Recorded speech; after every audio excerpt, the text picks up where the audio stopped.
In 1970, a newspaper reporter in Virginia sat down with an 80-year-old woman named Bella Winston and asked her about her mother's life after the Civil War. How had her family survived those early years of freedom, without savings, without formal education, and with almost no path to steady work? Bella did not hesitate. She said her mother paid for their home with chicken legs. She was not being poetic or using a figure of speech. She meant that her mother had purchased their house, their land, and their family's security with income earned from selling fried chicken through the open windows of passing trains at a small railroad depot in central Virginia. That single sentence contains 400 years of hidden history that most people have never been told. A history that stretches from the West African coast to the plantation kitchens of the American South, to a $15 billion global industry that has never once credited the women who built the recipe it runs on. By the end of this story, you will understand exactly how Bella Winston's mother bought a house with chicken legs, and you will never look at fried chicken the same way again. I am your host, and this is Tom's Time Machine. If you enjoy stories like this, make sure you hit subscribe so you do not miss the next one. Now, let us get into it. To understand how fried chicken became something far more than dinner, you have to go further back than most people expect. Not to Kentucky. Not to a gas station on the side of a highway. You have to cross the Atlantic to the West African coast, centuries before anyone in Europe had ever thought to drop a piece of poultry into hot fat. Communities along the Senegambia coast, the Gold Coast, and the Niger Delta had been frying battered chicken in pressed palm oil for hundreds of years before European colonization began. This was not rough, improvised cooking. It was a sophisticated technique that required an understanding of how oil temperature interacts with batter thickness and cooking time. Too hot and the outside burns before the inside cooks through. Too cool and the batter absorbs grease instead of forming a seal. The women who developed this method understood the precise window where the crust locks in moisture and the meat stays tender even after the chicken is cooled completely. The popular version of the story credits Scottish immigrants with bringing fried chicken to the American South. You will hear this repeated in food articles, in documentary narrations, and in the kind of trivia that gets passed around at dinner parties without anyone checking the source. The Scottish tradition, as far as the historical record shows, involved frying unseasoned chicken in animal fat. There was no batter and no spice blend, just chicken and grease, with none of the crust-building technique that could preserve the meat for days. The seasoning came from somewhere else entirely.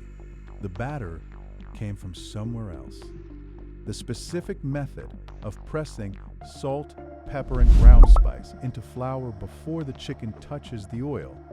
That knowledge crossed the Atlantic inside the memory of women who carried nothing else with them. Not by choice. On the plantation, kitchen duty was considered one of the worst assignments. The heat alone could be unbearable. Open fires and cast iron stoves in low-ceilinged outbuildings with no ventilation, sometimes for 14 or 15 hours straight. The women assigned to the kitchen cooked for the entire household, managed the preservation of meat across seasons, and produced multi-course meals for large gatherings on short notice, sometimes with only a few hours of warning before guests arrived. But the kitchen also created something that nobody planned for. The families who owned these plantations could not cook, not a single dish. Their wives had never stood over a stove. Their daughters had never seasoned a piece of meat or judged the temperature of oil by the sound of a sizzle. Every breakfast, every dinner, every holiday feast, every elaborate meal designed to impress a visiting senator or a business partner from Charleston depended completely on the intelligence of a woman who was paid nothing and credited with even less. That dependency gave the cook a kind of power that the household would never have acknowledged publicly. She could not be easily replaced. Her recipes existed only inside her own memory. She understood the preferences of every person in the house, the timing of every meal, the techniques required for every dish. And because she stood in the room while the family talked, she heard conversations about money, about politics, about land deals and debts, and secrets that the people at the table assumed she was too simple to understand. She understood all of it. Now, fried chicken on a plantation was not something that showed up at the table every night. Chickens were too valuable for casual meals because a living hen produced eggs daily, and slaughtering one meant losing that daily return. Fried chicken appeared for Sunday dinners, for holidays, for occasions when the family wanted to make an impression. But when it did appear, the preparation was not a casual affair. It was methodical, precise, and built on generations of accumulated technique. Here is what actually happens when a piece of chicken is dredged in seasoned flour and placed into lard heated to roughly 325 degrees. The moisture trapped inside the meat immediately begins converting to steam, and that steam pushes outward, creating a thin barrier between the flesh and the surrounding fat. At the same time, the proteins and natural sugars in the flour coating react with the intense heat in a process that food scientists would later name the Maillard reaction.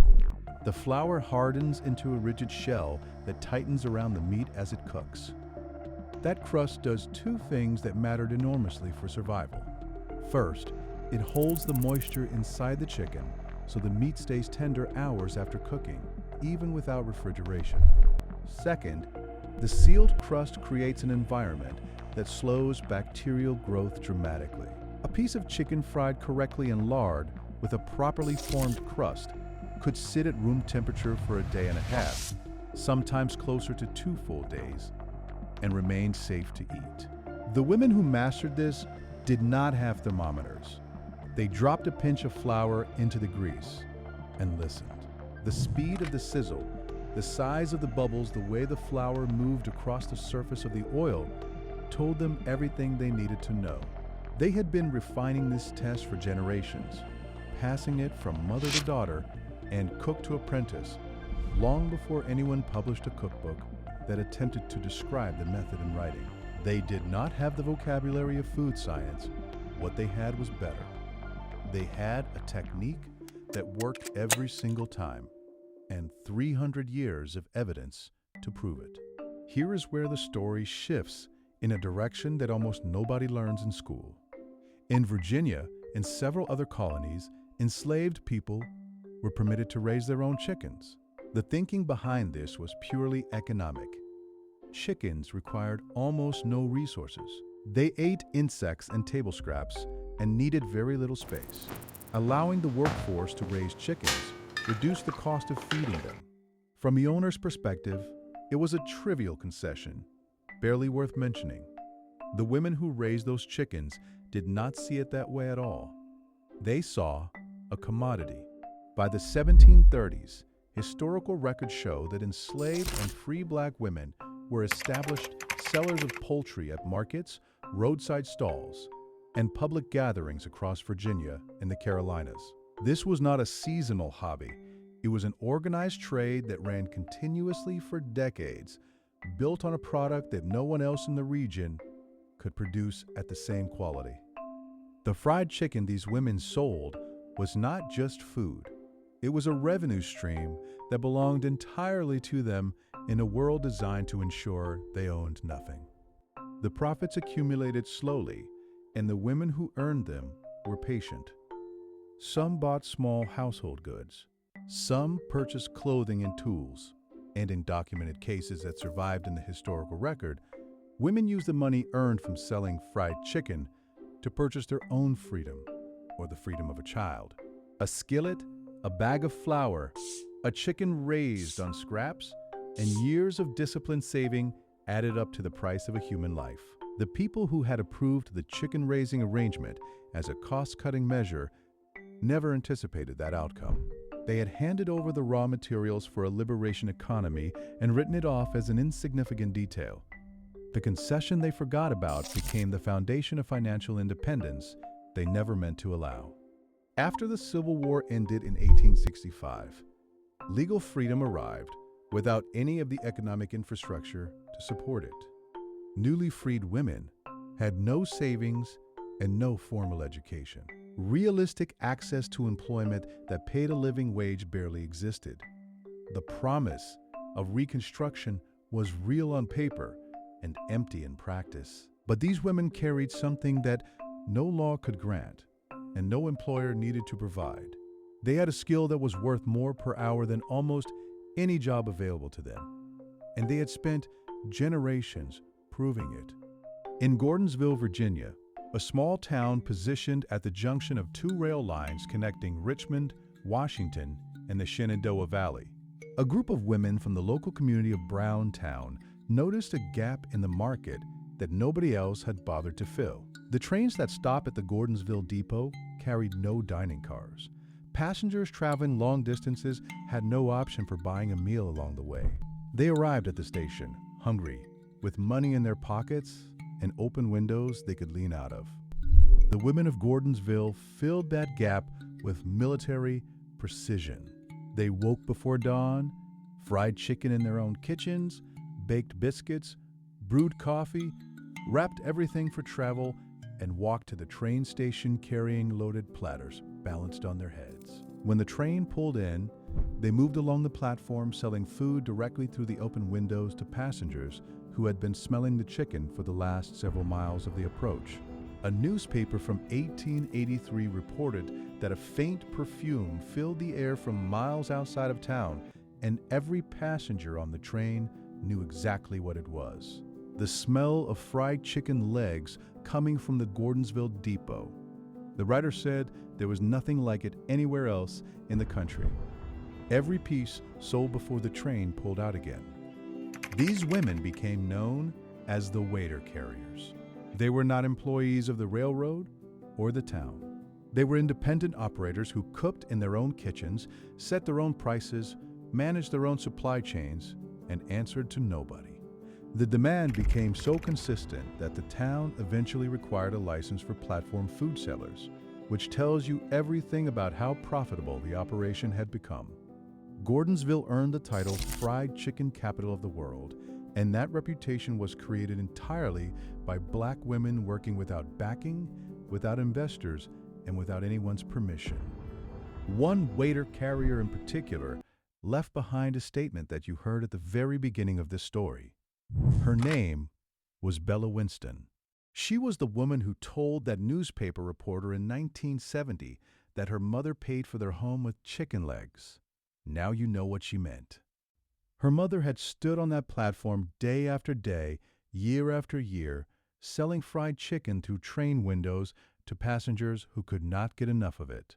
And with the money she earned, one piece at a time, she bought a house. Not rented, bought.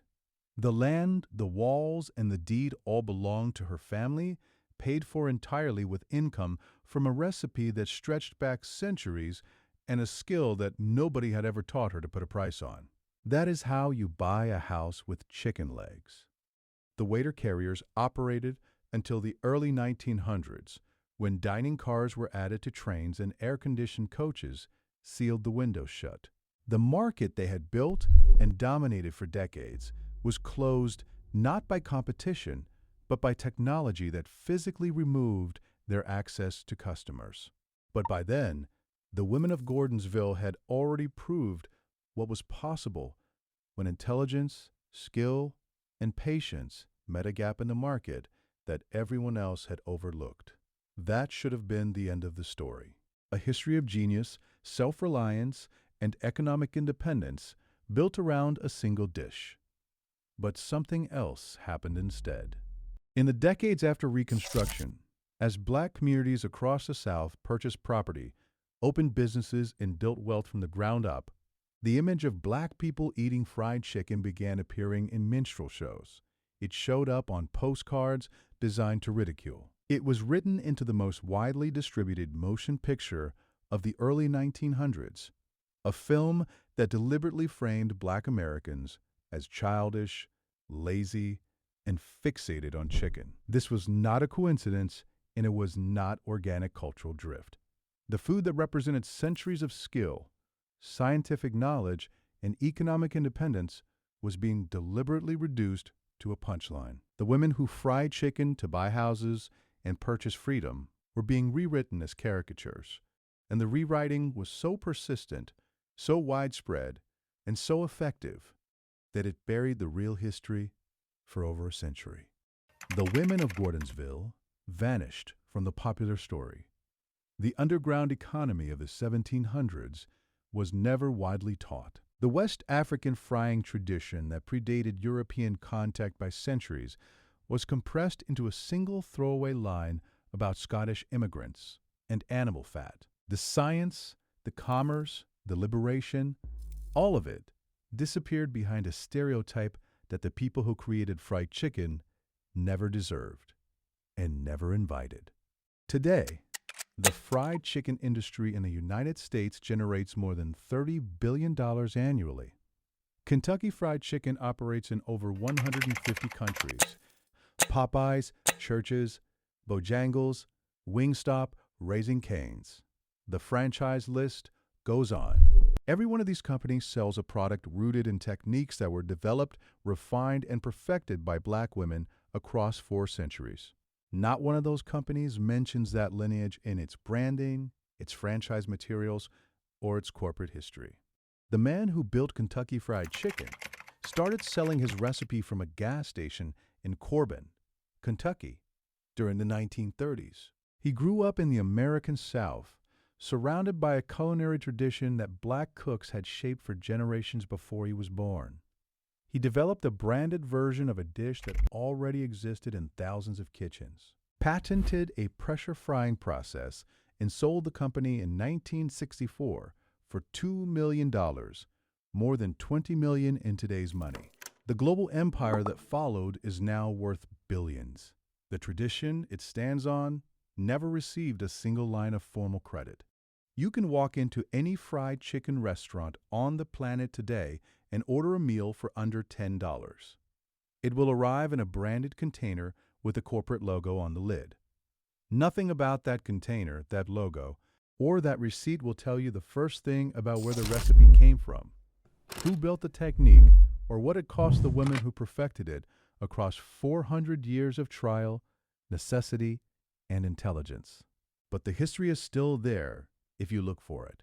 It started on the West African coast with women who understood the chemistry of hot oil and battered poultry before chemistry had a name. It crossed the Atlantic in the minds of women who were given nothing else to carry. It was sharpened in plantation kitchens by cooks whose skill held entire households together and whose names were recorded in almost no surviving document. It funded a quiet economy that purchased freedom one chicken leg at a time. It built the town of Gordonsville and created a reputation that the railroad alone never could have earned. And through all of it, through slavery, through Reconstruction, through Jim Crow, through the Great Migration, and every decade that followed, fried chicken kept showing up at the center of the table. At Sunday dinners and church homecomings and funeral repasts, and holiday gatherings where 3 generations crowded into a kitchen that was too small and nobody cared because the platter was full and the recipe was the same one that a woman on the Senegambia coast would have recognized 400 years earlier. The next time you pick up a piece of fried chicken, look past the box it came in. What you are holding is the work of women who took the cheapest ingredient they could find, applied centuries of knowledge that nobody bothered to write down, and turned it into an instrument of survival and a vehicle for liberation that outlasted every institution designed to stop them. They did not need a patent or a franchise agreement. Nobody handed them a marketing budget or printed their name on a logo. They had a skillet and a recipe that was older than the country they were standing in, and they outsmarted the entire South with a piece of chicken. Thank you. This has been Tom's Time Machine. This has been the story of fried chicken. I enjoyed this one. The research took me places I was not expecting, especially the Gordonsville story. Bella Winston saying her mother bought their house with chicken legs is one of those sentences that sits with you for a long time after you hear it. I hope it does the same for you. Let me know in the comments what food you want me to cover next. I will see you in the next one.